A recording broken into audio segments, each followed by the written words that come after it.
پتہ یہ چلا، خلاصہ کلام یہ ہوا کہ اللہ نے ارشاد فرمایا نکاح کرو ان عورتوں سے جو تمہیں پسند ہو۔ تو یقیناً جس طریقے سے مرد سے اس کی پسندگی کا اظہار کیا جاتا ہے دور حاضر میں، اسی طریقے سے ان بیٹیوں سے بھی اس کے پسند کا اظہار خیال اس کے ذہن سے ضرور کروایا جائے۔ برادران ملت اسلامیہ، میں نے قرآن پاک کی آیت کریمہ پڑھی ہے، فَانكِحُوا مَا طَابَ لَكُم مِّنَ النِّسَاءِ، نکاح کرو ان عورتوں سے جو تمہیں پسند ہو۔ لیکن میں آج کے حالات حاضرہ کے تناظر میں 10 منٹ کی جو مختصر سی گفتگو آپ کے سامنے جسارت نہیں ہے کرنے کی، میں بنیادی بات یہ بتانا چاہتا ہوں، نکاح میں فرض کیا ہے، نکاح میں واجبات کیا ہے، نکاح میں سنت کیا ہے۔ لیکن اب جب آپ توجہ کریں گے نکاح میں فرض کسے کہتے ہیں، تو نکاح میں فرض کیا کیا ہے، ایجاب و قبول اور 2 گواہوں کا ہونا، یہ نکاح میں فرض عین ہے۔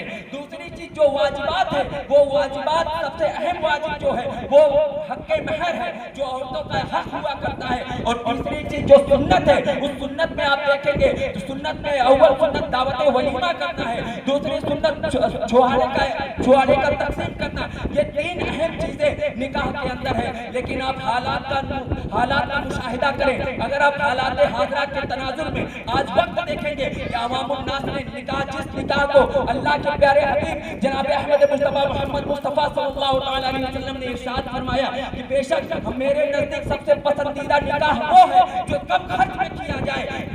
بالکل بلا شبہ نکاح اتنا آسان ہے، لیکن آج حالات حاضرہ میں آپ دیکھیں گے اس نکاح کا کرائیٹیریا کتنا طے کر دیا گیا ہے۔ جس نکاح کو آسان بنانے کی بات ہمارے پیارے نبی نے کیا، اس نکاح کو ہم اور آپ کتنا مشکل بناتے جا رہے ہیں۔ آج حالات یہاں تک ہو گئے کہ زنا مشکل ہو گیا ہے، زنا آسان ہو گیا ہے اور نکاح مشکل ہو گیا ہے۔ آپ کے ذہن میں سوال آئے گا زنا کس کو کہتے ہیں؟ قرآن میں اللہ سبحانہ وتعالی نے ارشاد فرمایا وَلَا تَقْرَبُوا الزِّنَا، زنا بالکل تم زنا کے قریب مت جاؤ، یعنی اللہ نے قریب زنا کرنے سے پہلے ہی منع کر دیا کہ تم زنا کے قریب نہ جاؤ۔ اب زنا کہتے کس کو ہے؟ اگر میں انگلش میں کہوں unmarried sexual relationship کو زنا کہتے ہیں، یعنی بغیر نکاح کے آپ کسی کے ساتھ تعلقات قائم کرتے ہیں، وہ ایک زنا ہوگا جو گناہ کبیرہ ہے جس کی معافی جلد نہیں ہو سکتی۔ برادران ملت اسلامیہ، آپ کو آج حالات حاضرہ میں یہ سوچنا ہوگا کہ جس نکاح کو اللہ کے پیارے حبیب نے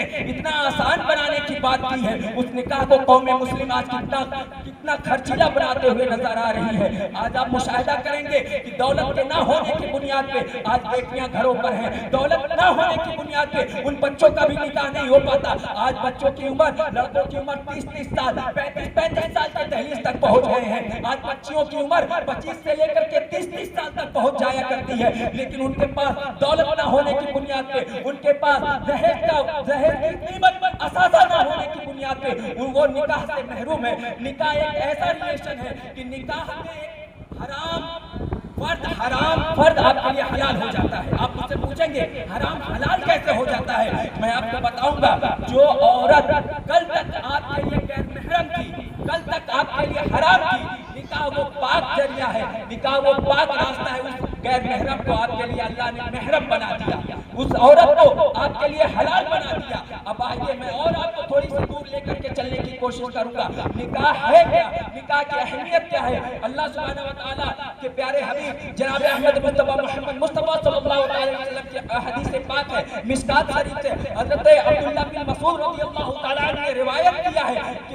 آپ فرماتے ہیں کہ نبی اکرم صلی اللہ تعالیٰ علیہ وسلم نے ارشاد فرمایا تم میں سے جو شخص صاحب استطاعت ہو جائے، جو نوجوان صاحب استطاعت ہو جائے، اس کو چاہیے کہ اپنا نکاح کرے۔ بے شک نکاح اب نگاہوں کی حفاظت کرتی ہے، بے شک نکاح شرمگاہ کی حفاظت کرتی ہے، اور جن کی وسعت نہ ہو، جن کی حیثیت نہ ہو نکاح کرنے کی، ان کو چاہیے کہ وہ روزہ رکھے۔ روزہ نفس پر قابو کرتا ہے، روزہ نفس کو مارنے کی کوشش کرتا ہے۔ پتہ کیا چلا؟ آقا کے اس پیارے حدیث کو سننے کے بعد ہمیں اور آپ کو معلوم کیا ہوتا ہے؟ نکاح ایک ایسا راستہ ہے، ایک ایسا لیگل پروسیجر ہے کہ جس کے ذریعے آپ کے نزدیک ایک اہم بیوی آپ کے زندگی میں آ جایا کرتی ہے۔ جب اس روئے زمین پر باپ بیٹے کا رشتہ نہیں تھا، جب اس روئے زمین پر چاچا بھتیجے کا رشتہ نہیں تھا، جب اس پورے کائنات میں ایک پورے کائنات میں بوا بھتیجے کا رشتہ نہیں تھا، دادا پوتے کا رشتہ نہیں تھا، تب سب سے پہلے اللہ سبحانہ وتعالی نے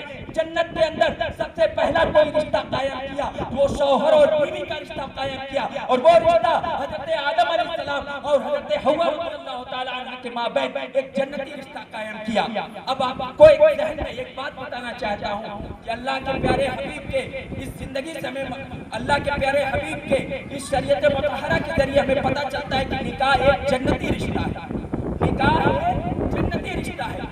اور آج قوم مسلم کی حالت یہ ہے کہ اس جنتی رشتے کو ہم اور آپ جہنمی بناتے ہیں۔ آپ مجھ سے سوال کریں گے جنتی رشتے کو ہم کیسے حرام بناتے ہیں، کیسے جہنمی بناتے ہیں؟